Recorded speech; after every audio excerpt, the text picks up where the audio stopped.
Make me a channel of your peace. Where there is hatred, let me bring your love. Where there is injury, your pardon, Lord. And where there's doubt, true faith in you. Make me a channel of your peace. Where there's despair in life, let me bring hope. Where there is darkness, only light. And where there's sadness, ever joy. The Lord be with you. And with your spirit. A reading from the Holy Gospel according to Luke. Glory to you, Lord. There was a scholar of the law who stood up to test Jesus and said, "Teacher, what must I do to inherit eternal life?" Jesus said to him, "What is written in the law? How do you read it?" He said in reply, "You shall love the Lord your God with all your heart, with all your being, with all your strength, and with all your mind, and your neighbor as yourself." He replied to him, "You have answered correctly. Do this, and you will live." But because he wished to justify himself, he said to Jesus, "And who is my neighbor?" Jesus replied, "A man fell victim to robbers as he went down from Jerusalem to Jericho. They stripped and beat him and went off, leaving him half dead. A priest happened to be going down that road, but when he saw him, he passed by on the opposite side. Likewise, a Levite came to the place, and when he saw him, he passed by on the opposite side. But a Samaritan traveler who came upon him was moved with compassion at the sight. He approached the victim, poured oil and wine over his wounds, and bandaged them. Then he lifted him up on his own animal, took him to an inn, and cared for him. The next day he took out 2 silver coins and gave them to the innkeeper with the instruction, "Take care of him. If you spend more than what I have given you, I shall repay you on my way back." Which of these 3, in your opinion, was neighbor to the robber's victim? He answered, "The one who treated him with mercy." Jesus said to him, "Go and do likewise." Brothers and sisters, the Gospel of the Lord. Praise to you, Lord Jesus Christ.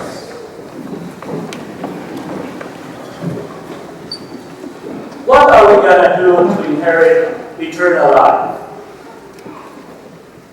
Inheritance, my dear friends, is not based on our professional achievements or skills. It is not something we can buy from the store. It is not even based on the new way of serving the Mass here. Sometimes you get confused. But inheritance is based on relationship. A person does not have to do something to inherit a gift. Eternal life, goodness, and kindness can only be achieved through God's grace. The closer we are in our relationship with God, the more generous, the more merciful and loving we become. So goodness and kindness will reflect how close we are in our relationship with God. In the Gospel, the first to notice the wounded man on the road did not feel any compassion for him, and simply passed by on the opposite side. Jesus is telling us that for many of us, people in need are cargoes, disturbances, and troubles. They intrude on our privacy.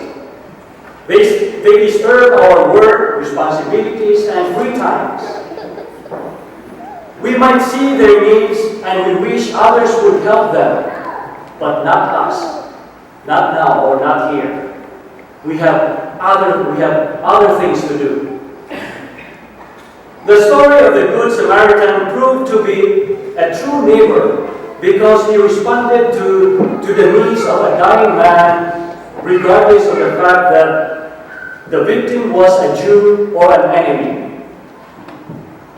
Moreover, the parable emphasizes that love of neighbor must not only be universal but also concrete and proactive. The Samaritan did not only say consoling words to the victim on the road. Instead, he went out and bandaged his wounds, pouring oil and wine on them.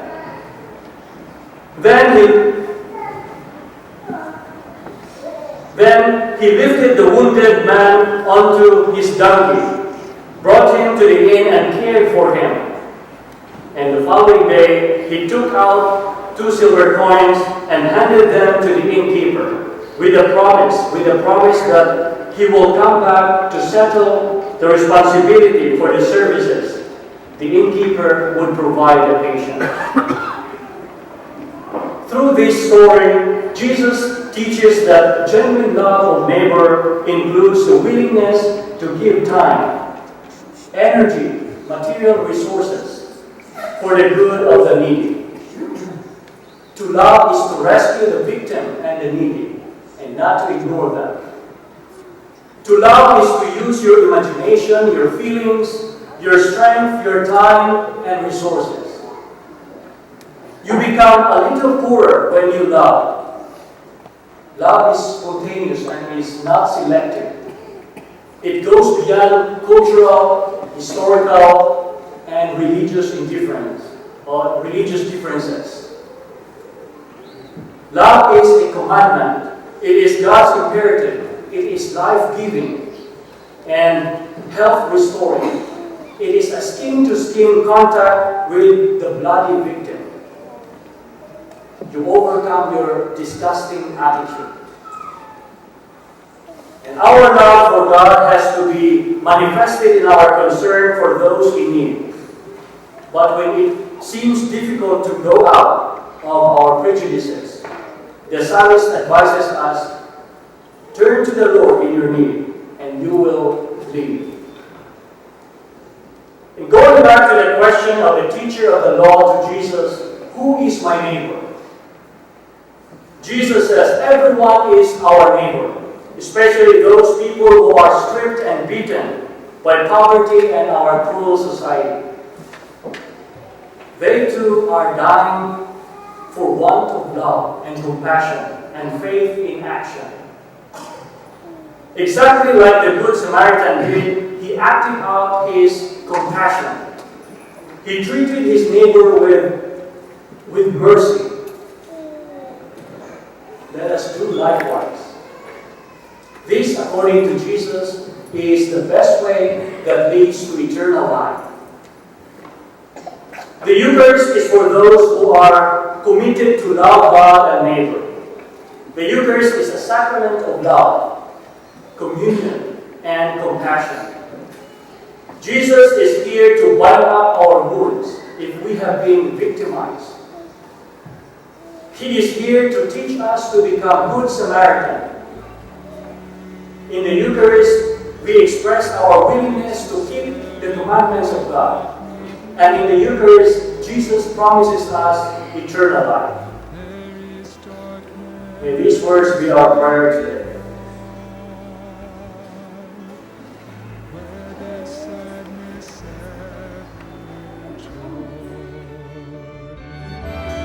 O Master, grant that I may never seek so much to be consoled as to console, to be understood as to understand, to be loved as us to love with all my soul. Make me a channel of your peace. It is in pardoning that we are pardoned,